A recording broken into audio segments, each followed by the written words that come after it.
Hello everyone, episode 26 of Road to Superbowl podcast that aims to give you something to watch, something to get excited about your team or any team in general in terms of NFL during this offseason. Here we are back with episode 26 that will concern mostly the fans of Buffalo Bills, because this episode is about Buffalo, it's about Bills Mafia, and for you new viewers here, what are we doing here? Yeah, what is this all about? Okay, it's pretty straightforward in a way. So we aim to take a look behind the eyes of every single GM in the league. We are not trying to only assess if the player is good, if the player is bad. We are trying to take a look more in terms of how their contracts are structured. Do their cap hit actually are worth keeping on the roster? Or if not, what does it mean for us to cut him or trade him? What's his trade value? How should we approach draft? How did we approach free agency? So essentially, anything you can ask for. But it's mostly from the part of GM. So you are not going to learn here X and O's. You are not coming here to, run routes that these guys are going to be run. You are not going to, I'm not going to be saying you, well, with Miami and Mike McDaniel, right? I believe because there's a lot of Mikes in the league, so sometimes I get them mixed, but definitely Mike McDaniel. Like, what is the new concept that he's going to take the league to and, surprise any defense for first 3 weeks because of Tyreek Hill, Jalen Waddle, what they can do, and obviously because of Mike McDaniel offensive prowess. So that's not the aim here. This is more about how the roster is structured. In order to know, like, if the player is worth the contract, you obviously need to know like how good he is. So you are not missing evaluation here. Also, part of this is actually get to know these players, because for on average like 30 players on every single team, we've created player cards so you can see their faces and actually get to meet these guys in a way, right? So what's the order here? First, we take a look at 2023 season from the perspective of this team. This time it's going to be Buffalo Bills. Then we we may or may not take a look at what they did in free agency as a whole, or we could do it through the rundown where we talk about weaponry, which contains quarterbacks, tight ends, running backs, and wide receivers. Offensive line, only offensive line guys. Defensive line also includes linebackers, secondary, safeties, and cornerbacks. With coaches, we also take a look at special teams in a way. Specifically their punter and kicker situation. So it could be a specific topic, free agency, or it could be incorporated in rundown of the roster, where it gets like more. I would say that's a preferential way, unless there is like a huge free agency that needs to be discussed as a whole. I feel like with in terms of rundown, you are actually getting a better picture. So if that's the case for you, let me know down in the comment. I will appreciate the feedback on this. Also, another part of this is specific topics to every team. We'll talk free topics. They might contain player, they might contain their cap situation, it might be about what they achieved, what they might achieve this year, or specifics, for example now, how they should approach draft, which is something we address later in the video, like it's kind of last topic usually is the draft, but sometimes it's okay, like what's there, for example here, what's their normal draft would look like, and then in the case of Buffalo Bills, the specific topic that I will save for later when we go to the draft, it's going to be one, let's say, weird way how I was thinking about approaching their situation and how they could handle the draft. So again, specific topics that will be either incorporated into the rundown or in like free agency or in draft talk, or they will be talked separately. So with the Bills, let's start with 2023 season, and it's kind of hard, like they were a missed field goal from Tyler Bass to going overtime against Kansas. But again, Kansas was the team that eliminated them, and it just sucks for the Bills because they were the team that I don't want to see handed Patrick Mahomes to the Bills, but they've made the trade with the Chiefs, and that trade essentially ended up getting Chiefs Patrick Mahomes. And the crazy thing is that what they got in return was, at the time viewed as a really good deal for the Bills.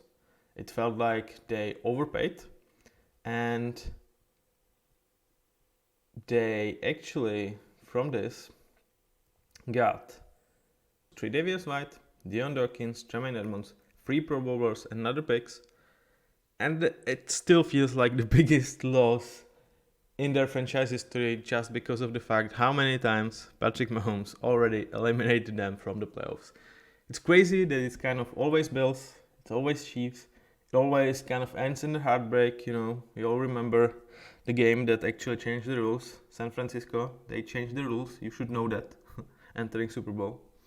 Come on. Because of that game, in which they just put on an absolute show in the last 2 minutes. It was one of the craziest, if not the craziest performance by 2 QBs that were just throwing like knockouts into each other, and every time the other guy stepped up and put out another punch just for Patrick Mahomes to win a coin flip and put the game to bed with a touchdown in overtime, which right now for playoffs is not possible anymore because of this game Josh Allen would get on the field. But this year he didn't get the opportunity because Tyler Bass actually missed quite an easy field goal. So it's heartbreaking. It definitely sucks even more that you are the team that actually gave them Patrick Mahomes, though you went out of this with several excellent players, but it still feels like a huge loss. So 2023 again ended up in a heartbreak. It looked much worse during the season because for a long period of time it felt like Buffalo might not even get to the playoffs. Like they were like 6-6, I feel like it was, or 5-5, something like that. But they, they were 6-6, but they won last 5, including win at Arrowhead, So, good for you, Matt. Just stomping Dallas 21 points and winning final game at Miami to win the division. So, at the end of the day, 2nd seed, winning division, does not feel particularly bad. But again, you played at home, you had a chance to beat the Chiefs, and you fell short. So, for a team that obviously has to have Super Bowl expectation pretty much as long as Josh Allen is there, you failed that expectation. Like, I don't consider that bad season, but that's where we are. So, what they have done for free agency this offseason, I will just address it and then we'll incorporate it into the rundown. And I will address it with one topic that I have here to discuss, and it's named eating their veggie early. So what this means is they have 60 million dead cap hit right now for the season, because right now it's 54, but they have Tre'Davious White to be post June release, which will add another 6 million. I mean, they will save 10 millions against actual cap hit, but in terms of dead cap hit, they will add 6 millions because they will save 10 by releasing him, but still 6 are gonna be there from that 16 that was his original cap hit. So 60 million dead cap hit is not unheard of, but it's definitely one of the biggest dead cap hit for the season. And it's such a huge testament to Josh Allen and what he is, that despite this huge dead cap hit that is mostly constructed of veteran players that before last year, I would say that at least 5 or 6 of them would have been amazing starters or better in my rankings. So, first of all, they definitely got worse during that season. There were some problems. Stefan Diggs, I'm looking at you. But they are pretty much 5 of top 10 players entering last year. Neither of them are here, and they actually make a decision like, we don't want to have these players anymore around. We will take that cap hits, but we just want to get them off the roster in order to have more productive future. And to me, that is actually quite a nice decision. I do applaud them for this. They are definitely taking a step back, yet they are still considered one of the best teams in the football. So huge kudos to Josh Allen. And I feel like their future is gonna look much better because of what they've done in this offseason. So we will go through particular players with the rundown, but overall I really applaud them for this strategy because I think in the long term this is the best decision they could have made. And I also feel like this is the year to do it, because when you look at the division, Miami has kind of their last year with 2-1 rookie deal, though it's a 50-year option, so it's not like super cheap. You have Jets absolutely going for it with Aaron Rodgers. Like, there is no certainty if he's going to be back next year. There is a lot of older players that are kind of one-year deals. They've been brought, to really go for it. Eventually, you start to have to pay that exceptional defense. So, just in terms of their own division, you have 2 teams that are still gunning for it this season. Like, specifically, Jets absolutely, and Miami, like, not necessarily, but to the best of their abilities, I would say. So taking a year to step back, I think this is definitely a year to do so. Also, when you consider it's probably like one of the peak years for the Chiefs. They are really entering this season with no dead cap hit. They really kind of optimized for this season. So the fact that they won 2 previous years Super Bowls when they should have been in some sort of rebuild within there's still a Super Bowl window. It's exceptional. It's a huge credit to Patrick Mahomes and Andy Reid and all of the guys like Chris Jones, Travis Kelce. Specifically, I would say Chris Jones in playoffs, man, that guy he might be the best defensive player in the playoffs, like in terms of his performance. But let's go back to the Bills. I applaud them for the strategy. I might be one of very few people in the earth that actually believe that trading away Stefan Diggs for what they got for him was a right move. And we'll talk about that later, or actually we're gonna get to that quite sooner, given the weaponry is the first thing. So now it's time to meet the weaponry. So for you who are new to this, here are the player cards for a player that we feel like they were contributors last season, or they will be contributors this season, or at least are an impactful backups or important backups for this team. And so now it's time, if you want to meet these guys face to face in a way, now it's time to put your eyes back to the screen, and then I will let you know when it's just about listening to my hopefully lovely voice. So let's go. Josh Allen, James Cook, Mitch Trubisky, Stephon Diggs, Naheem Hines, Khalil Shakir, Deonta Harty, Gabriel Davis, KJ Hamler, Curtis Samuel, Mac Hollins, and 2 tight ends, Dawson Knox and Dalton Kincaid. So here's the table how this group looked before the free agency started, and here is where we are right now. So with Stephon Diggs, I did not adjust the table. I just wanted to give you a full picture of what his contract with the Bills would be if they kept him. So they were on the hook for like $100 million over the next 4 years. And yeah, we will start with Stephon here. And despite that he is still an amazing player, I would still have him definitely my top 10 wide receiver in the league. I would say it's not like he did not drop last year. He was not his old self, specifically like later days of the season. He just was not what he once was. And trading him away, despite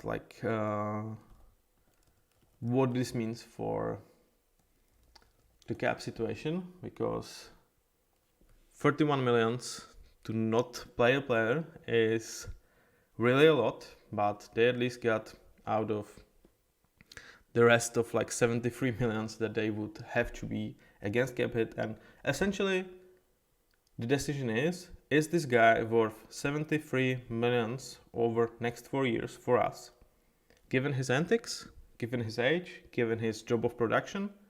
And they make a decision no. And I feel like here I will give benefit of doubt to the Bills rather than Stephon Diggs. I don't want to bash him personally or anything like that, but it's not the first time that he was kind of traded away because the team was slightly fed up with him. It happened in Vikings, it happens here, and when you feel I definitely don't feel like Josh Allen is this guy is hard to get by, get him away. He doesn't strike me as this type of a princess behavior that everything will bother him. You cannot touch him. Whatever, he needs to have perfect people around him, to support him. He strikes me as a guy that is out there to overcome obstacles and he really tries to make things work. The way he plays, I have my my debate with a good friend, Joseph, about is he better than Mahomes? I feel like I clearly win the debate because I'm saying Mahomes is better than Josh, but he is still easy top 4 QB in the league. His highs, the things he can do are exceptional, and to me he really strikes as a good leader as well, as a guy that's really, he's going into battle with you. He is in the front line. I feel like that's the mentality of Josh Allen. I'm going to lead by an example. So if this guy is we cannot work this out, we've tried, but it's just not working with Stephon. I mean, it's probably about Stephon more than it's about Bills. It doesn't definitely help that he has also outspoken brothers. I have no problem with outspoken players. That one of my favorite players of all time is Richard Sherman. So I'm not a hypocrite. I'm okay with players definitely addressing their opinions and calling out. Okay, no problem. But it comes with consequences. It just comes with consequences, and this is the consequences for Stephon. And overall, when I look at what he would be bringing for the money for that 4 years, I feel like this is the right decision for Bills as well. So I actually like this for both sides. I already said I like this from the Houston Texans side. If you haven't watched the episode about Texans, link you can find it in the playlist. And I do like it from the perspective of Bills as well. So I do not wish Stephon anything bad. I have nothing personal against him, but his behavior definitely helps make this move. So what is this group without Stephon Diggs? So yeah, it's Josh Allen, man. What is there to say? He's easily top 4 QB in the league. I think he will have weeks where he looks like the best, but he will have weeks when he looks like, what the fuck is this guy doing? And to a degree, that was part of 2023, specifically until firing of Ken Dorsey. And if anything good come from that season, I feel like this change from Ken Dorsey to Joe Brady definitely help outlooks of this offense. And I feel like it just did not click with Ken Dorsey for Josh Allen. And after Brian Daboll, who is obviously currently head coach of the Giants, Josh, again, I feel like has a guy that will help him reach the top status. So I like this move for them. Nothing against Ken Dorsey, it just did not work. Behind him, there's Mitch Trubisky.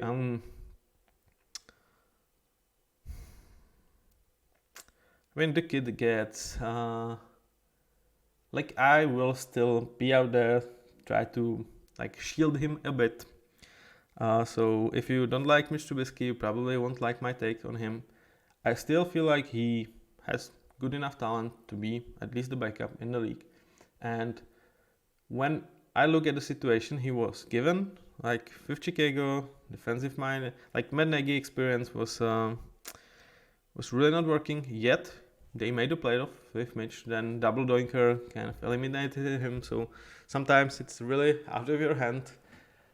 And then, kind of Chicago when was done with him, drafting Justin Fields, just to let Justin go to draft Caleb Williams this season.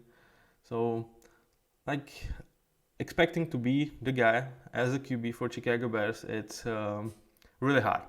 And then he goes to Pittsburgh, and he actually has a chance to maybe win a starting job.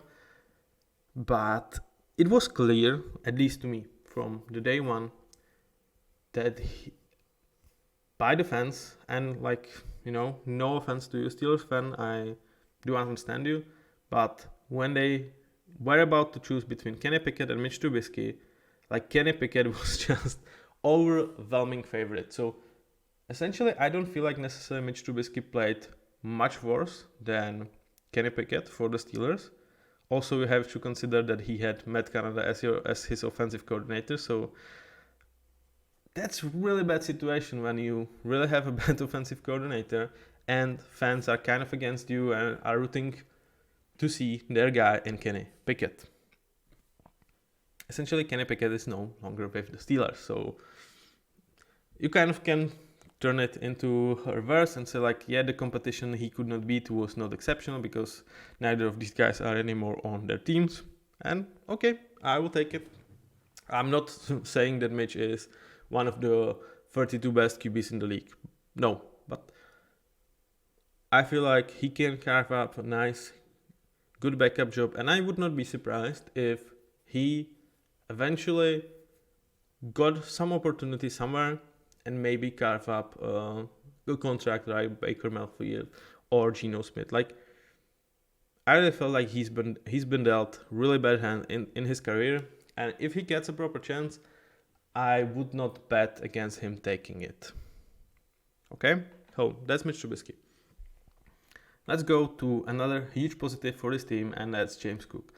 Man, oh man, how this team needed an exceptional running back, and I really like David Singletary that they had in like years past, but James Cook is just a different monster. Like him, Jahmyr Gibbs, Kyren Williams, Keaton Mitchell, if he stays healthy. Like this generation of new, young running backs, obviously we can incorporate Bijan into the mix, but out of these four, or out of these five, he definitely showed the least, which is crazy, given how good he's perceived to be and how good I believe he is. But, I mean, we could have new kings. So it's really going to be like an interesting conversation with like Josh Jacobs, Saquon Barkley, King Henry, CMC, like all being, I feel like, in better situations. Like CMC obviously isn't the same, but Henry, Saquon, and Josh Jacobs are getting into better situation for them. And then you can have like, is the old guard like still holding onto the crown, or is it going to be also Nick Chubb obviously, but he comes back after injury, so we will see.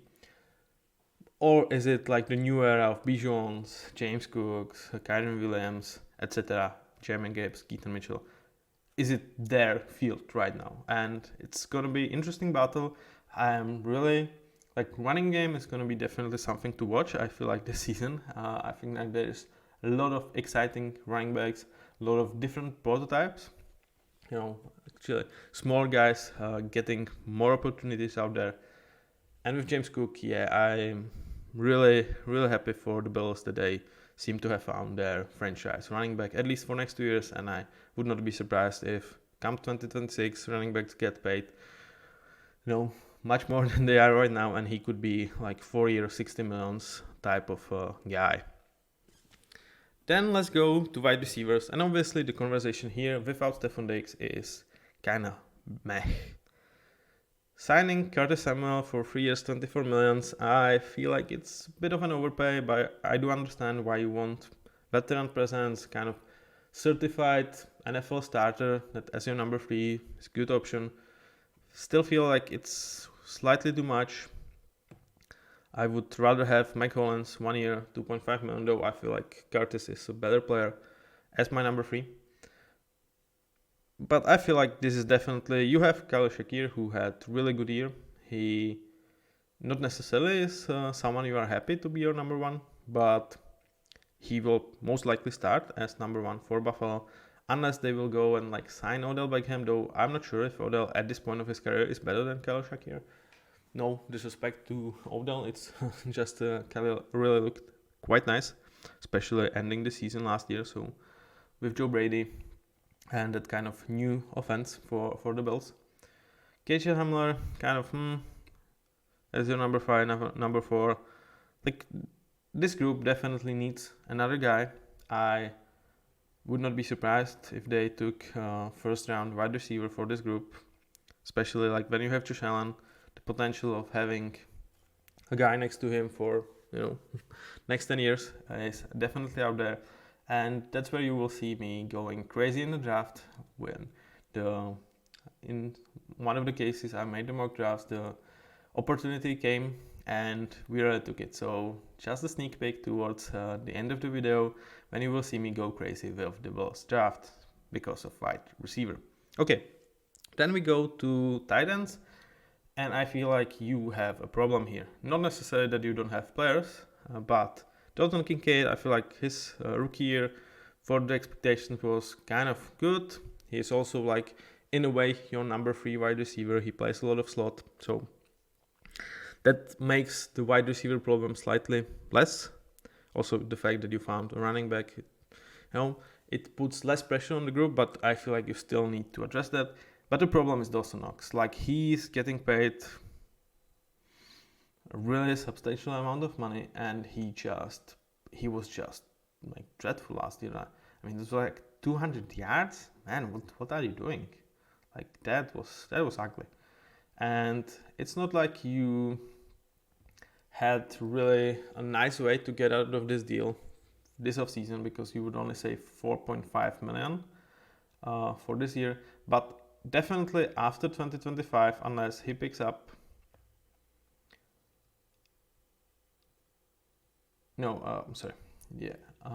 after 2025, there's still just, the savings are only like 9 millions in case of trade, or 4.5 millions in terms of cut. So he is most likely here to stay for next 2 years. There's a good way out, or good, not necessarily good, because you only save 10 millions for 2026. So his contract is definitely a problem. Like, this is one of the worst contracts. It's definitely the worst contract I think they have on their roster. Okay, next to Von Miller. Like, it's hard to get worse than Von Miller, though we will go and talk about one in a minute. But Dawson is really a problem, and I feel like he could be a guy, unless he steps up, that his contract is really substantial reason that drags this team down, especially when Josh Allen will have $60 million cap hit next year. The situation with Dawson that you really will struggle to get out of nicely is a problem. But overall, let's rank this group.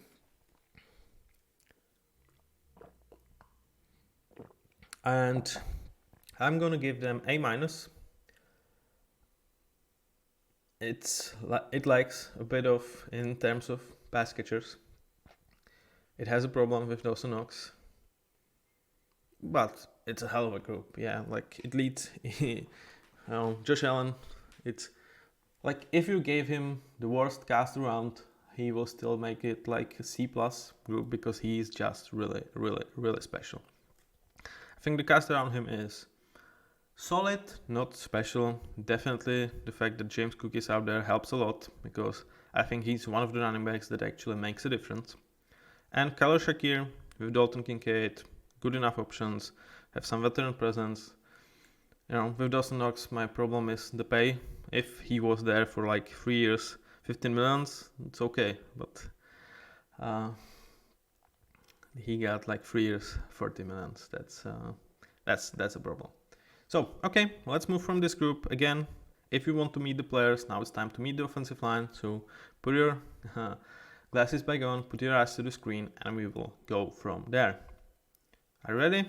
Okay, so Deion Dawkins, Mitch Morse, Connor McGovern, Osiris Torrance, Ryan Bates, Spencer Brown, and David Edwards. So immediately what you can see from this, again, this is where we were before the offseason started, and here is where we are right now. So you can immediately see this is not the most deepest group. Connor McGovern, here he is listed as a center, but he also plays guard. Again, the positions here are from Sportrack, so they might not be the best out there, but they are definitely the best in terms of contracts, so that's where we got our numbers from. And when you look at this offensive line, it's kind of really mediocre. Deion Dawkins, solid left tackle, but he's your best player here, and you're kind of happy that Spencer Brown, emerges to be good right tackle. They also signed Lyle Collins to be like a backup right tackle, 1 year, 1.75 million, locker room veteran presence, have no issue with this. With Brown, he was healthy, he was progressing, so yeah, it's nice, but like, is there anything to be excited? Okay, Osiris Torrance, you hope he is gonna get better. Yeah, I understand why you would hope for, but is it for sure? No. David Edwards, Connor McGovern, like, it's not good, man. It's really not. It's ideally, like, if you have these guys as backups for your starters, you are in heaven. But if they are your starters, you are kind of going down the other road. Like, it's not like super negative debate, because they signed McGovern for a decent contract, for a decent player. I definitely have nothing against the signing. Collins as a nice backup option for the tackle spot. Tackle spots are actually quite nice. You hope with Osiris Torrance, he elevates his game. And you can have a serviceable group, but there is definitely not a guy that I'm excited about. There is really no great player here, so this has to be a D+ group. Really, it just lacks star talent. It lacks, it doesn't even have that much of depth. It can, again, like, in best case scenario, I see them as like a C type of group, but overall D+, I feel like it's fair and definitely a group that deserves to be addressed in the draft as well. Again, you will see me do something very fun with one of the drafts here.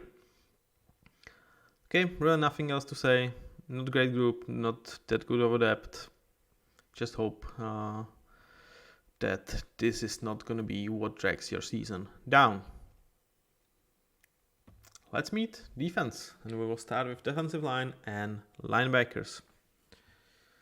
So for you guys, it's time to put your glasses back on, check your screens, and we will go. So Von Miller, Ed Oliver, Greg Rousseau, AJ Epinesa, Matt Milano, Nicholas Morone, Terrell Bernard, Dorian Williams, Tyrell Dodson, and Daquan Jones. So here we were before the offseason started, and here we are right now. So if you are new to this, what does the red mean? What does the yellow mean? So red is essentially void years. What they are is, if you have a guy on the roster and you feel like in order to get under cap hit or in order to bring a new player, you can restructure their contracts, which essentially does this. You push money down the line. So Daquan Jones will have cap hit of 2.5 million despite not being on the roster for 2026. You can also split it up to 1.25 into 26 and 27. So it's not like 2.5 and 1.25. It's the way you can split it, the same with AJ Epinesa. And with Greg Rousseau, what does the yellow means? It means the 5th-year option for a player that actually has been picked up just yesterday for Greg Rousseau. So definitely something that was expected by the Buffalo because he is worth it. So let's meet this group and let's just start with Von Miller because he is probably the only player I just could not grade. Like, I don't know what Von Miller is. I have no idea. You can look at his history. He was once upon a time one of the best, if not the best, on his position. It's like 2-3 years when he actually helped the Rams to win a Super Bowl. Like 3 years, obviously. And like when he entered in Buffalo, he was good, but then he tore his ACL. And then he came back, possibly rather earlier than he should have. And he just looked like a dead weight for majority of last year's season. Like, he was one of the worst pass rushers out there. Like, he looked like a decent starter at best. He kind of turned it up a bit for the playoffs, but not necessarily, anything close to what he's been paid or what you view Von Miller. And he is definitely the biggest wildcard for this team because you hope that with off-season being fully healthy, actually getting a chance to really work on his health, that he can come back to what he was prior to this injury. And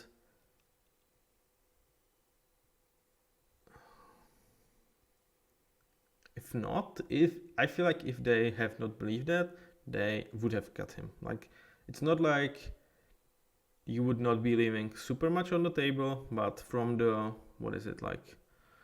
32, it's close to 100 millions that he is up against cap hit for next 4 years. They could have saved 70 and just eating 7.8 this year and 15.4 in that cap hit for next season. So I feel like if they would have believed that he just is kind of done in terms of his health, they would have released him. They did not do it, so okay, I give them benefit of the doubt. I hope they know what they are doing, but like, I just don't know how to grade him. Like, at times he looked like good backup out there, but it's not a long time ago when he was considered elite or at least amazing. So I cannot grade Von Miller. I need to see like at least 2 to 4 weeks of him playing, and by that, like, I will just try to grade him. But at this point, like, I absolutely don't know. Like, the fact that he has not been cut, to me, would put him at like very good starter, because to me it is an indication of like how they believe he's going to come back. But it could also be he's about to retire, so maybe that's the case why they have not cut him. So I would not be sure with anything of this kind at this point, like, at all. So Von Miller, hope you will come back great. It's also like he has some problems off the field. It's a big risk, definitely the biggest wild card for the Bills. And eventually, like, in a year where it feels like you are taking this veggies and you are taking that cap hit, it might be actually quite nice to have such a wild card on the roster, because if he comes and he is exceptional, maybe he's the reason you actually have a chance to, win the division and maybe make a run. And if he's really bad, I mean, okay, at least you find it out. You did not optimize for this year, so it's like, okay. So I actually don't think he's that much of a liability in terms of this is not a year where you would assume that Bills are going for the Super Bowl.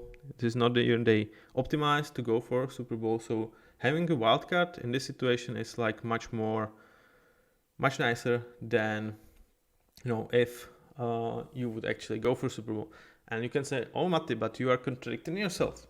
With the Jets, you actually said, like, it's good to have a wild card because, you are going for a Super Bowl. There's difference. Here's one wild card, yeah? With the Jets, they were like, okay, we have cap hit issues.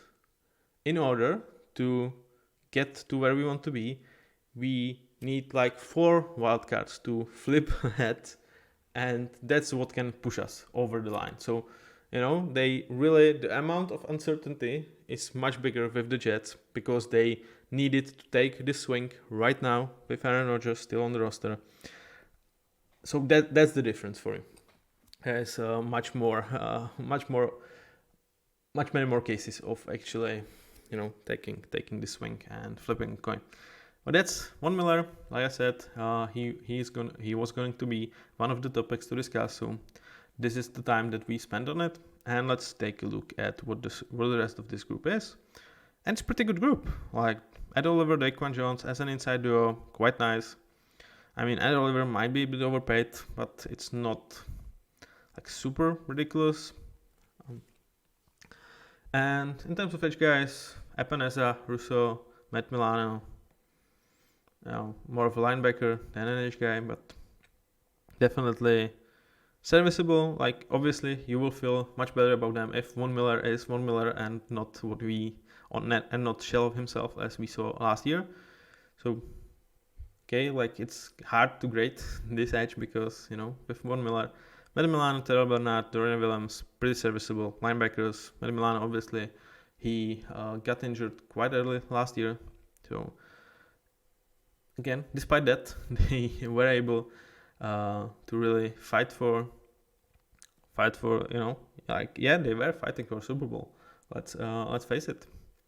Despite drops of Stephon Diggs, despite John Poyer having a down year, despite Micah Hyde injuries, despite Tre'Davious White injuries, despite Matt Milano injury, they still were able to figure it out, and I feel like that's a huge credit to Josh Allen.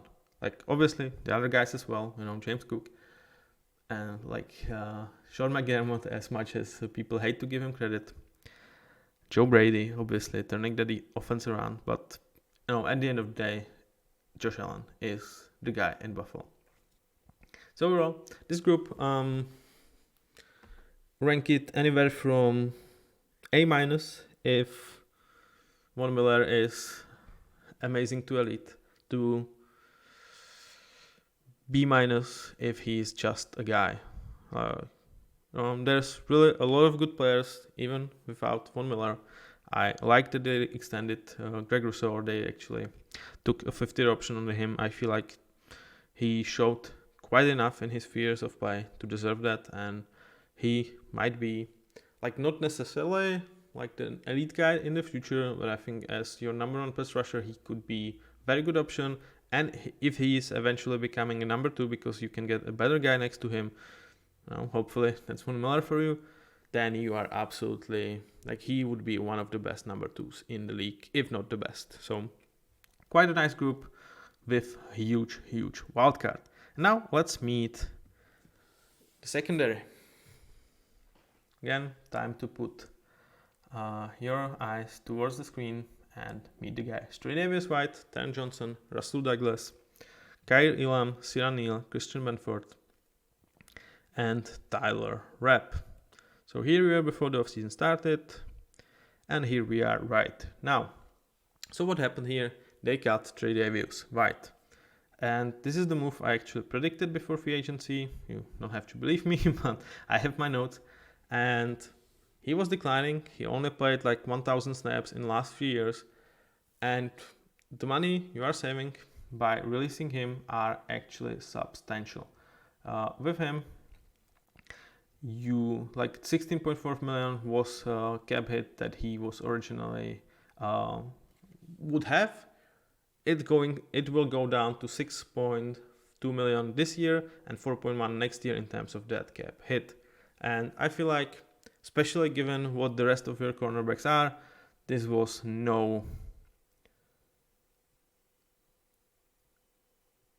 I don't have to be a genius to figure this one out. I feel like the writing was on the wall with Russell Douglas trade. It just makes an absolute sense, because in terms of cornerbacks, man oh man, you are really set up. This is definitely one of the better rooms in the league. With Taron Johnson, Kyle Elam, Russell Douglas, and Christian Benford. Kyle Elam is your worst guy out of these 4 by far, but he has a high draft pedigree. He struggled with some injuries, with some stuff, but you still invested in him, and he is your fourth best cornerback. And I feel like when he played, he actually looked like a decent starter. So with that in mind, having Taron Johnson, Christian Benford, who as an undrafted pickup before last year, he is just, absolute, tip of the cap to you and to Christian Benford, because from an undrafted guy to be really the best cornerback for them this season, that's impressive. He had struggled. Oh, he was not undrafted. He was actually selected 185. So, okay, sorry, but still, really late round pick. And he struggled for this year, and it seemed like, okay, we are gonna stash you up. There was Trey Davis-White, Taron Johnson. We want to find out what's Kyrie Lambert about. And man, oh man, he just started this year, and he just took the job and never looked back. And you have him for very small amounts for next 2 years. And it doesn't feel like this season was a fluke for him. I really feel like he is here to stay, and his quality will not drop, and he can only, get better. The good thing about him is it's not only his coverage, but he's also quite a nice run defender. It's pretty much the same you can say about Rasul Douglas, where good starter might be a bit low on him. I feel like Rasul might be deserving better ranking. Hell yeah, I should have very good starter next to him. I feel like this is way too low for him. Sorry, Rasul, I made a mistake. You should have a W next to your GS. So in terms of cornerbacks, you are definitely set. In terms of your safeties, you have a problem. Because you obviously started last year with Jordan Poyer and Micah Hyde, these ageless veterans that were supposed to have great seasons despite their age, and they just haven't. It's eventually that had to happen. The writing was on the wall that, eventually these two guys won't stay healthy, won't be great. And it kind of happened. So they released Micah Hyde. Jordan Poyer was not did not have a contract for this season anyway. So you are left with Tyler Webb, who is a nice signing. I feel like they signed him before last year. If you guys are hearing any cat noises, you are right. They signed him actually this year. There is some unhappy cat in my house for some reason. What's going on? Well, not sure. I have 2 young kittens. They like to make a mess, like to make noises, but don't worry, they are taken quite a nice care of. So let's go back to the safety room. Damar Hamlin, obviously, great story that he still can play football and that he gets to live. Seeing him out there last year was one of the most horrendous moments I've had during watching any sports. It's just 2 years before I watched Christian Eriksen, his health issue, him also getting close to dying. So it's a great story that he still can play and he's still out there. But in terms of when we want to talk about how good he is as a player, you would feel really bad if he's your starter. He's just not great. So safety is definitely a position of need for the Bills. And I would be stunned if they did not address it. They might, with Trey Davis-White being actually designed post-June release. That's where they will save that 10 millions that they don't have right now. So they might be okay, if there's still Justin Simmons, Quandre Diggs, if they are still out there, we will take fire on these veteran safeties. But still, it would be way too irresponsible to not invest in this group in this year's draft. So overall, quite a polarizing group to rank. I would give them C+, because there's hole in safeties. I really like the cornerback rooms. Okay, Okay, I will give them a C, no plus. I feel like it's gonna be C plus eventually before the start of the season, because I feel like they will fill the void of the second safety, and it could go as good as like B minus or even B. If I think if Justin Simmons is here, I think this is a B. If it's like Wonder Diggs, probably B plus. It's a guy from the draft that you actually spent two, first or second round, then it's probably C plus. So that's where we are. And now let's talk about coaches, and then we go to draft, and then we end this week. So Sean McDermott, he's under fire. He is such a weird coach to evaluate, because a lot of people are calling for his head, yet Buffalo has an amazing success under him, right? But he does not win a Super Bowl. He has not done that. And when you have Josh Allen, like, the expectation is Super Bowl. So despite him, I feel like he does a quite nice job. Especially like when you consider that it's like all the years, it's a lot of injuries that strikes down Buffalo. And it's always Patrick Mahomes that puts them out. It's like, okay, so I'm doing really great job, putting this team together despite injuries. And then, we face possibly a future GOAT, both in terms of quarterback and in terms of coach. Like, okay, people will say Bill Belichick and Tom Brady, but Andy Reid and Patrick Mahomes, like, I feel like in 5 years, the conversation might start to get absolutely real with these two guys being GOATs in terms of their positions. I feel like with Mahomes, I would not be ashamed to start the conversation even right now. And at the end of the day, does it matter? Like, there's like a lot of debates right now. Is LeBron James a GOAT or is Michael Jordan a GOAT? Like, does it really matter? I come from like football for European football, so soccer for you Americans.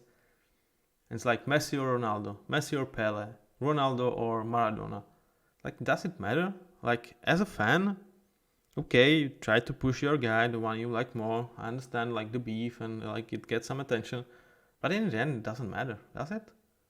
Like, you just get to enjoy their absolute greatness, and I love that. Like, I've experienced this in tennis. Like, I'm a huge fan of Rafa Nadal, and if anybody asks me, is he the GOAT? I will say, yeah, he is. But, some people will say Djokovic, some people will say Federer. Some people say, okay, it's none of these two guys because, the previous era was maybe perhaps more dominating. Like, you can have a lot of opinions, and I don't think there's almost never one right answer. You will find a lot of stats backing this one. I will have my opinions, but at the end of the day, it feels like it's much more of a beef than the thing that actually matters. So, yeah. Okay, we got a bit of philosophical. Let's go to the rest of this coaching staff. So Bobby Babick, I'm not sure how to spell it. He was internally promoted. I think it's still Sean McDermott's defense most of the time. So, he should be good. And Joe Brady, it worked with him. I'm glad he got a full job opportunity. He was an interim offensive coordinator for like 2 weeks, and then they say, yeah, we've seen enough from this offense. Josh probably improved quite heavily.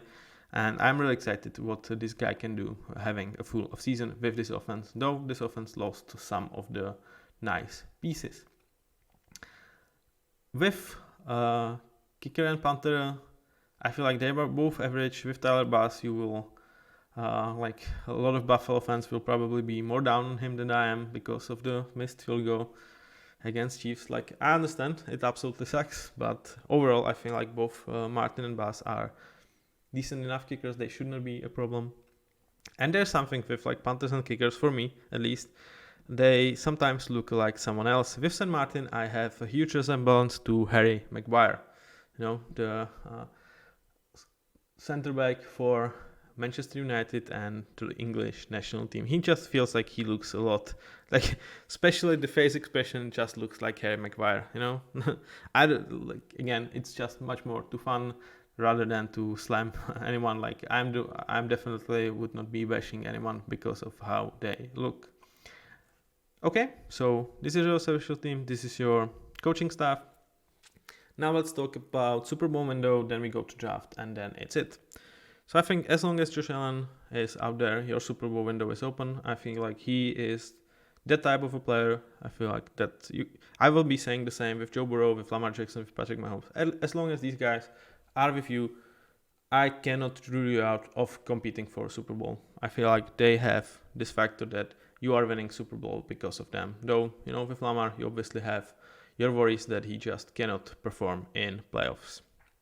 And with Josh, you have the worries that anytime there is Patrick Mahomes on the other side, he cannot win, but it's like he does everything he can to win it. It's like, team kind of let him down a lot in those situations.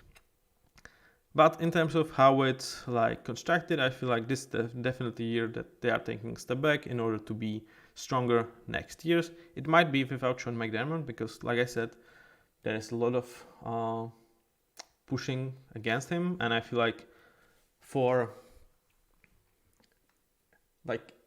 when you take a closer look at this, it might just be that even the fact that they are doing this offseason in terms of like really preparing for the future, it might just be like help them to make the case that Sean McDermott, despite the good results, doesn't need to be there, because if they will have a down year, it's going to be this one because of how many players, how many experienced veterans they have lost. So it could be that for the next head coach from 2025, they will have a much better situation than Sean McDermott is right now with this roster.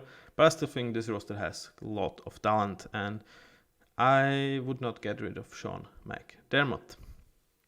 Okay, and the promised drafts are here, and we will start with the crazy one. Okay, the left one is definitely the crazy one, and what I have done in this is like, okay, despite we are not optimizing this year, this is still a year that I would really love to get a lot of future pieces in, because usually it takes 1 year for a lot of players to adjust to the speed of NFL, and they, like, the biggest leaps that are being made are in a year or two. So if I can have them like kind of have their rookie year when I do not expect them to perform, just actually have the ability to, find the spots for them. And then next year I won't have pretty much any rookies because I've traded away everything pretty much. But also with these rookies, the expectation is at least I won't suck, so these picks won't turn into like really gold. I essentially went out and I'm like, okay, let's sacrifice next year. First 2 seconds and 1/3. I actually got a third back, but that was pretty much it. Like I said, I want these guys to be here right now. Next year we will, we will have fun during the draft. We won't have to prepare much, and we will take some flyers late rounds. But in terms of, I want players here right now, and it was obviously because of the opportunity. Here in this mock draft, somehow Mike Neighbors was still up with the 11th pick, and man oh man, I would love to see Malik Neighbors and Josh Allen working together for next 10 years. I feel like the potential is through the roof. So for him, I was saying like, okay, let's screw it. I will sacrifice the future, and we essentially got him and swapping first round picks this year for a future. And also, we traded down to get more picks for Jackson Powers Johnson, still being able to get him with the 27th pick. Like I said, I feel like you need to address that offensive line, especially on the inside. And given that McGovern can definitely play a guard, I feel like Powers Johnson is a very natural choice there.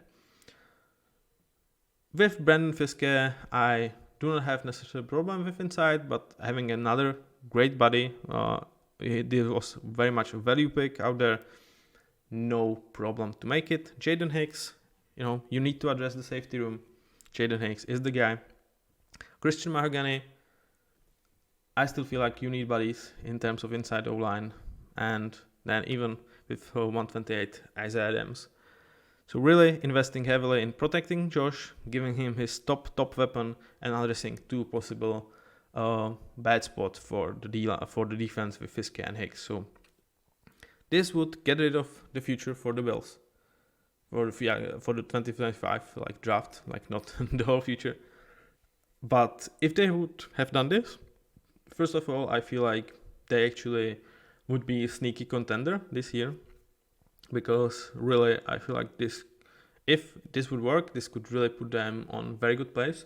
But like I said, I would love to not have like high expectations for these guys, which I don't think would be out there. And for next year, I feel like they would be set up to, have their great season, especially in terms of offensive linemen. Like they tend to struggle year one. So I'm getting 3 in this draft. I'm getting almost proven to work guy in Mike Neighbors, and then I'm filling the roster spots for safety and the line. Like I would really love this draft. Like I do understand that giving away number 1, number 3, number 2, and number 3 round for next year, or actually number 2s is a lot. It's really crazy. I told you it's gonna be quite crazy, but I feel like if you would be Buffalo, I would love to see Buffalo actually do this if it's possible. Like obviously, Mike Neighbors won't be always out there with 11th pick, right? And then this is much more of a draft that is like, yeah, I'm trying to fix all the needs with what is best out there. I do not sacrifice the future. And it's more like, okay, we are gonna get LSU receiver, but it's not Mike Neighbors, it's Brian Thomas. Then with Suamatea, there was really a value pick for a tackle out there. And then we address safety and the line as well. So this was your Bills, my Bills, Bills Mafia. Let me know how you enjoyed this episode. I really had fun doing this one because I really like what they have done. And despite what my friend Joseph will say, I root for Josh Allen. I feel like he is one of the best. It's just he's not Patrick Mahomes, in my opinion. That's it for today. Until next time, with episode 27, we will be back soon. Up to that point, you can enjoy if you missed some episodes up to this point. They are all being uploaded online. And I feel like I'm starting to get quite comfortable that we will make this work before the draft. Up to next time, have a nice day. Bye. Thank you for all the positive feedback or even negative feedback. I appreciate both of them. Bye.